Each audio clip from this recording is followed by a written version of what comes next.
না, গাড়ি আসলে স্ট্রাগল করে, মানে পারতেছি, ইজিলি পারতেছি, কিন্তু স্ট্রাগল করে। কেন করে?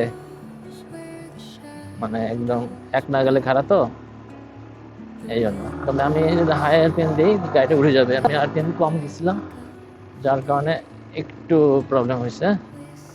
বাট নিয়ম হচ্ছে একবার ডানে আর একবার বামে এরকম করে করে চালানো, তাহলে এরকম খাড়া রাস্তায় যে কোনো বাইক নিয়ে আরামসে উপরে ওঠা সম্ভব।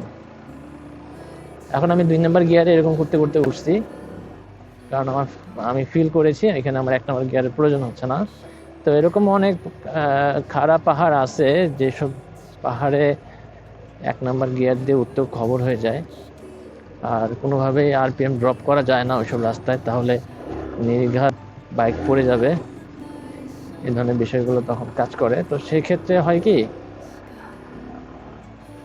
1 নাম্বার গিয়ারে গাড়ি আরপিএম ধরে রেখে গাড়িটাকে এরকম ডানে আরেকবার বামে এভাবে করে করে গাড়িটা আস্তে আস্তে স্পিডটা বা আরপিএমটা ধরে রাখতে হয়। অনেক কৌশলে গাড়ি চালাতে হয় পাহাড়ে। যারা এক্সপার্ট রাইডাররা আছে তারা এই জিনিসটা জানে কীভাবে করতে হয়, আর যারা নতুন আসে এইসব রাস্তায় তাদের একটু স্ট্রাগল করতে হয়। এই যে গাড়ি স্পিড কমে যাচ্ছে, আমি 2 নাম্বার গিয়ার দিচ্ছি, এখন আমি 1 নাম্বার গিয়ার দিব।